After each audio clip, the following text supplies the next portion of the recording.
Sahabat-sahabat sekalian, kita sekarang tepat berada di depan Masjid Ampel. Kita belok kanan akan menuju makam Mbah Soleh. Di pojok masjid atau di barat laut dari Masjid Ampel ini dimakamkan jasad Mbah Soleh. Beliau adalah santri sekaligus abdi masjid yang bertugas sebagai pembersih masjid, yang dikenal sangat rajin. Suatu saat Mbah Soleh wafat dan jasadnya dimakamkan di samping Masjid Ampel ini. Kemudian sepeninggal Mbah Soleh tersebut, tampak masjid menjadi sedikit terabaikan kebersihannya, maka berucaplah Mbah Sunan Ampel, andaikan Soleh masih hidup, tentu masjid ini akan tampak bersih dan rapi. Biidznillah, konon tiba-tiba sosok Mbah Soleh itu muncul dengan membawa peralatan kebersihan. Beliau membersihkan masjid dan sekitarnya hingga masjid nampak bersih. Sahabat sekalian, hingga pada saatnya Mbah Soleh wafat lagi, dan untuk kedua kalinya beliau dimakamkan di timur makam yang pertama. Namun Mbah Sunan Ampel selalu menyebut Mbah Soleh ketika melihat masjid kotor, belum ada yang membersihkan, maka berdirilah sosok Mbah Soleh, hidup kembali dan berperan membersihkan Masjid Ampel tersebut. Menurut cerita, Mbah Soleh baru benar-benar wafat setelah Sunan Ampel wafat. Setiap wafat, Mbah Soleh selalu dimakamkan di samping makam yang sebelumnya. Karena meninggal hingga 9 kali, maka makamnya yang ada di samping Masjid Ampel ada 9. Sahabat, pemakaman yang paling besar di sebelah paling timur, itulah jasad Mbah Soleh kini berada. Baik sahabat, kita menelusuri jalan menuju ke makam Sunan Ampel. Tapi ini kita akan menyaksikan gentong-gentong berisi air yang sudah menjadi tradisi bagi masyarakat peziarah ke makam Sunan Ampel. Peziarah dari berbagai daerah menuju tempat ini. Ini ada air yang para peziarah biasanya tidak lupa untuk minum dari air gentong ini. Air tersebut diyakini sebagai pengobat segala macam penyakit oleh masyarakat. Air itu sendiri diambil dari sumur peninggalan Sunan Ampel yang sekarang berada di dalam masjid. Selain itu, air Sunan Ampel konon juga diyakini bisa membuat wajah awet muda.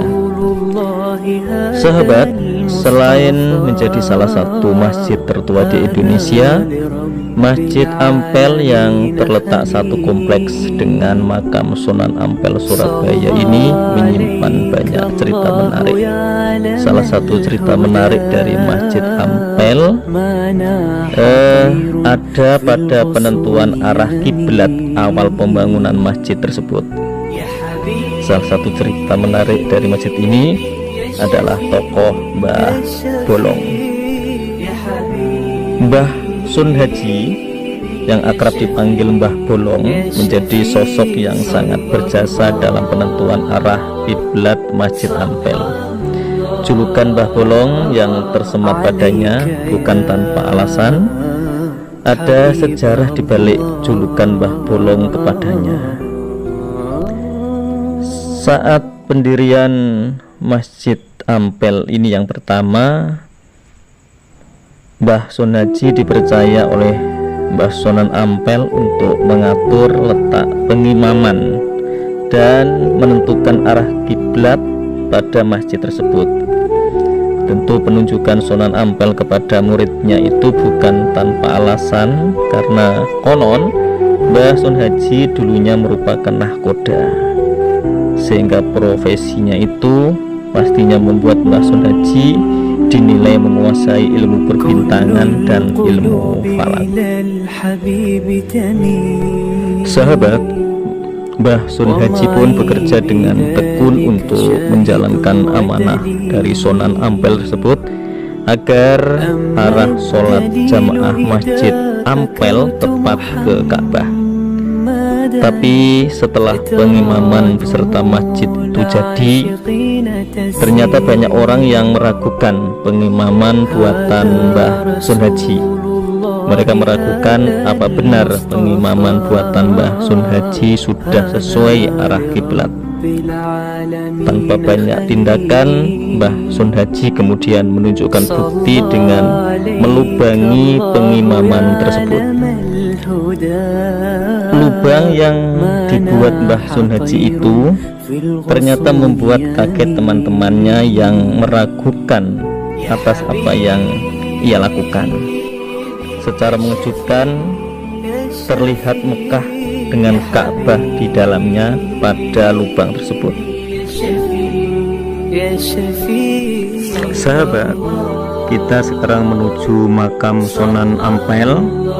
Tampak beberapa peziarah telah memadati dan usai melakukan ziarah.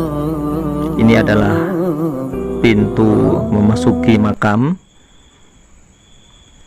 Bernama asli Ali Rahmatullah atau Raden Rahmat, Sunan Ampel lahir di Cempa sekitar tahun 1401 Masehi.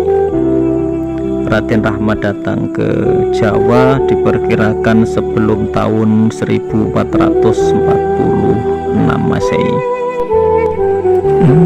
Di Palembang, konon beliau memperkenalkan Islam pada Arya Damar, seorang raja muda di Palembang, dan Arya Damar tersebut disebut-sebut telah masuk Islam dengan nama Aryo Abdillah.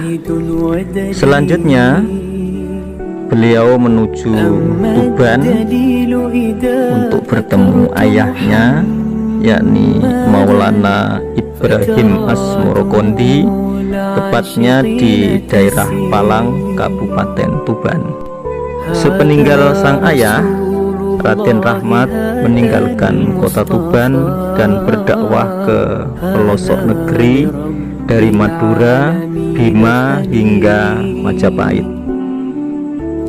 Sekitar abad ke-15, Raden Rahmat tiba di Majapahit. Dia pun melakukan dakwah dan mengubah kebiasaan buruk di masa itu. Sahabat, konon oleh Raja Majapahit, beliau diberi hadiah di daerah Ampel Denta di Jawa. Di sana beliau membangun dan mengembangkan pondok pesantren untuk mendakwahkan Islam, sehingga di Ampel Denta ini pun menjadi sentra pendidikan Islam yang paling berpengaruh di Jawa pada saat itu. Nama Sunan Ampel diambil dari tempat di mana beliau menyebarkan dakwah Islam, yakni Ampel Denta.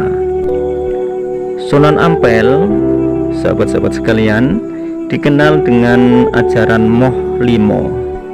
Ajaran tersebut antara lain moh main, yakni tidak mau berjudi, moh ngombe, tidak mau meminum minuman keras, moh maling, tidak mencuri, moh madat, tidak menggunakan narkoba, dan moh madon, artinya tidak berbuat zina. Sahabat-sahabat sekalian, dalam buku Mengislamkan Tanah Jawa yang ditulis oleh Wiji Saksono, Sunan Ampel diperkirakan wafat pada tahun 1467 Masehi. Adapun dikisahkan pada buku Babat Tanah Gresik, Sunan Ampel wafat ketika bersujud di masjid. Sahabat, demikian perjalanan kami ke makam Sunan Ampel. Terima kasih atas perhatiannya. Assalamualaikum warahmatullahi wabarakatuh.